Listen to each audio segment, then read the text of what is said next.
मेरी एक पेशेंट ने मुझसे रिसेंटली एक क्वेश्चन पूछा कि मैम मैं आपकी सारी वीडियोस देखती हूँ, अभी मुझे 9 मंथ प्रेगनेंसी है, तो मुझे क्या ध्यान रखना चाहिए खाने के लिए कि मेरी प्रेगनेंसी नॉर्मल डिलीवरी में कन्वर्ट हो जाए?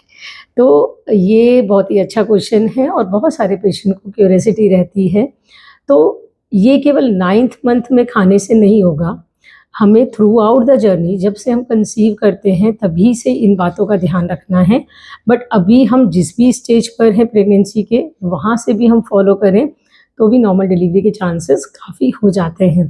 तो सबसे पहली बात है कि जो हमारी डाइट है वो बैलेंस डाइट होनी चाहिए। इसका मतलब उसमें हमारा कार्बोहाइड्रेट जैसे चपाती या राइस, ये प्लस दाल, पनीर, थोड़ा फैट, ये सारी चीज़ें, स्प्राउट्स, सब ऐसे बैलेंस प्रोपोर्शन में होना चाहिए कि कोई भी चीज़ बहुत ज़्यादा नहीं लेनी है, कोई भी चीज़ बहुत कम नहीं लेनी है। इसके साथ हमें फाइबर के लिए सैलेड को, कर्ड को कैल्शियम के लिए, इन सब चीज़ों को इंक्लूड करना है।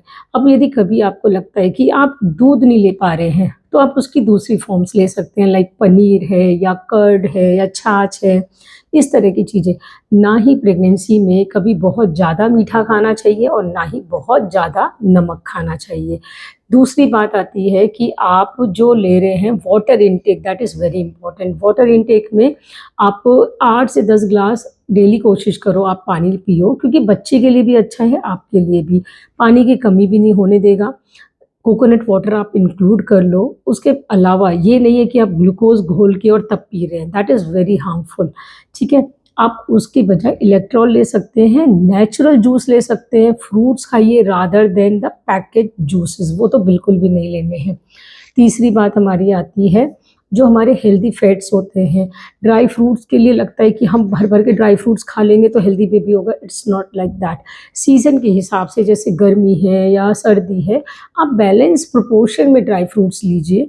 और जैसे गर्मी का सीज़न है तो आप अखरोट है या पिस्ता है, उसका प्रोपोर्शन कम लेना है और वो भी कोशिश करो आप भिगो कर लें, ठीक है? अब बात आती है कि क्या केवल डाइट से ही सब कुछ सही हो जाएगा क्या? भई आपने होल ग्रेन्स इन्वॉल्व कर लिए डाइट में, आपने ये जो हेल्दी चीज़ें हैं ये मैंने आपको बता दी, वाटर इनटेक बता दिया ताकि मोशन अच्छे से हो, फैट बता दिया, कार्बोहाइड्रेट, प्रोटीन सब कुछ बता दिया, कैल्शियम वगैरह। बट इन सब से इम्पॉर्टेंट है आपको फिट रहना है, आपको एक्टिव रहना है, ताकि आपकी जो मसल्स हैं, आपकी बॉडी तैयार रहनी चाहिए नॉर्मल डिलीवरी के लिए। और उसके लिए कौन-सी बॉडी तैयार रहेगी? जो कि फ्लेक्सिबल हो, राइट? तो आपको pelvic exercises, prenatal, antenatal yoga, antenatal कहलाता है जो ड्यूरिंग द प्रेगनेंसी होता है, और हर महीने प्रेगनेंसी का जो होता है उसमें आप डॉक्टर की गाइडेंस से आप एक्सरसाइज़ेज़ कर सकते हैं, जो कि सेफ़ रहती हैं, ठीक है? अच्छा, इसके अलावा आपको क्या ध्यान रखना है कि आप जो मेंटली स्ट्रेस लेते हैं कि नॉर्मल होगी या सिज़ेरियन होगा, please don't take that load. क्योंकि क्या रहता है, देखिए, हम कोशिश कर रहे हैं एक हेल्दी बेबी के लिए और एक हेल्दी मदर के लिए। यदि ये दोनों प्रोपोर्शंस अच्छे होंगे, तो आप भी जान पा रहे हैं कि जो एक हेल्दी बेबी नॉर्मल डिलीवर को जो टॉलरेट कर लेगा, कॉन्ट्रैक्शन ऑफ द यूट्रस, निकलना, वो एक कमज़ोर बच्चा कभी भी नहीं झेल पाएगा, राइट? और कुछ फैक्टर्स ऐसे होते हैं, जैसे प्लेसेंटा नीचे है सपोज़, या बेबी उल्टा है, तो वो फैक्टर्स आपके हाथ में नहीं है, तो उस केस में सिज़ेरियन डिलीवरी ही करवानी पड़ती है। तो आप अपने माइंडसेट को ऐसे रखें कि आप अपना बेस्ट ट्राई कर रहे हैं for the normal delivery.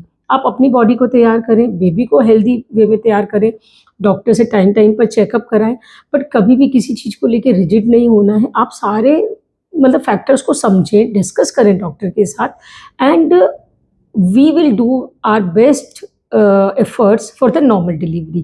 So I hope I will not reveal the name of that patient who has asked me to make this video, but from the core of my heart I love you and I give lot of blessings कि आपकी normal delivery हो या cesarean हो, but आप दोनों बहुत ही healthy रहें. Wish you all the best. Thank you.